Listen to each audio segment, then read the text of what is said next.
ururka khayriga ah ee anfacaya waxa uu deeq lacageed uu gaarsiiyey 20 qoys oo kamid ah agoomaha ku nool degmada Balcad ee gobolka Cayn waxaana deeqdaasi ururka wakiil uga ahaa Maxamed Caaqil Cabdilaahi oo ah wakiilka ururka ee Soomaaliya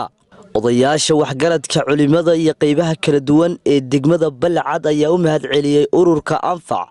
iyagoona markaasi ka soo qayb galay munaasabadii uu deeqda lacageed loogu qaybinayay agoomahan jilicsan maadaama ay agoontu ay tahay dad jilicsan ayna jirin cid si gaar ah ugu taxalluqda marka hore aad baan idinka mahad celinaynaa ilaahay baa mahad iska leh maanta ay taariikhdu tahay 22 bishii February 2019 waxaan joognaa magaalada Balcad anigoo wakiilka ururka samafalka ee Anfac Foundation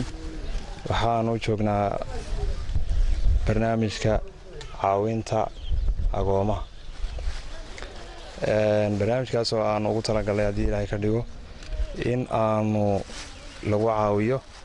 dadka agoomaha sabiyaanta sida aragsan ayaan idinku nimid insha Allah waxaan rajaynaynaa inaan hadii Ilaahay ka dhigo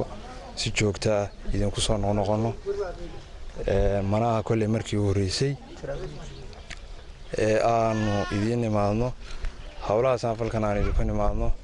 dadka ka shaqeeya nagala shaqeeyana waa mahadinaynaa maanta waxaan la kulanay ilaa 20 agoona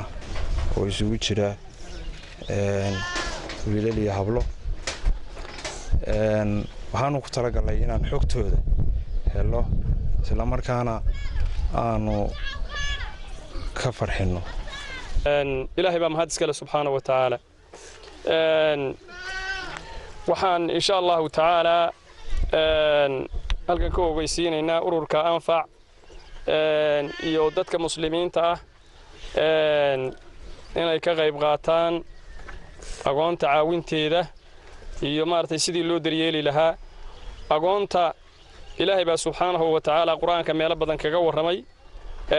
nabiguna calayhi salaatu wasalaam in la dhaqaaleeyo ilaahay baa meel badan quraanka kaga waray nabiguna calayhi salaatu wasalaam umadeena aad buu ugu booriyay wuxuuna yiri nabigu calayhi salaatu wasalaam ana wakaafilul yatiimi ka haatayn fil janna aniga iyo qofkii agoonta kafaala qaata ama koriya jannadan waxaan ku ahaanaynaa sida labada farood baa nabigu calayhi salaatu wasalaam agoontu waa asbaabta lagu helo raxmadda alle dhaqaalaheeda la dhaqaaleeyo waa asbaabta lagu helo raxmadda alle waa asbaabta lagu helo kurbooyinka qofkii kurba qaba ilaahay uu kaga kor qaado subhanahu wa ta'ala haduu agoonta kaga farxiyo nabigu calayhi salaatu wasalaam xadiis waxa uu ku leeyahay nin saxaabiyo uu yimi baa wuxuu ku yiri anigu waxaan qabaa qaswatul qalbi wax la yaado qalbigayga naxrinta igu yar maxaan sameeyaa ma qiiroodo xilliyada la qushuuco xilliyada maartay qiiradu ay jirto ma qiiroodo dabana nabigu calayhi salaatu wasalaam wuxuu yiri imsax ra'sal yatiimi agoonta madaxa u salaax أو أدعمه أما قودي بان نبي عليه الصلاة والسلام ولونا أحسن إلهي وينصيو دقالها يسحنانين يسكفال قادر شدا دتك مرتي تمرت درن الضعفاء أقونتا دتك وعيالك استطاعين يعود إن قفل بيسقوا أو راعيو وإن نعاونا مركزين وحين هلينا عاونت إلهنا مركزين هلينا آدي آدبان ودين سلامنا ونريد سود ويننا وسود ويننا حنكون سود وين كل يلا بيكل قايل بنكون سود ويننا يا إسلاميمو wixii ka soo shaqeeyay idinka ahaato kuwa inka sareeya ahaato kuwa kale ahaato waana mahadsan yihiin maadaama dadka agoonta ah ay soo caawiyeen ayakana ilaahay ha caawiyo amiin ayakana ilaahay ha caawiyo meesha ka soo saareen meel khayr qabta ee ilaahay ugu bedelo idinkina hadir keenay ee waday qalaqalada iyo abaabulka lahaana idinkana Allah sida Allah idinkana haynay caawiyo anfac u soo gurmaday agoonta deegaankan كنول وأمهد علينا هذا أنفع وكيلتي أي مرة ينهكن وحن لنا هاي خير الله ينسي إلهينا أقونتها دي واحد هذين السنة هاي صفوا ذي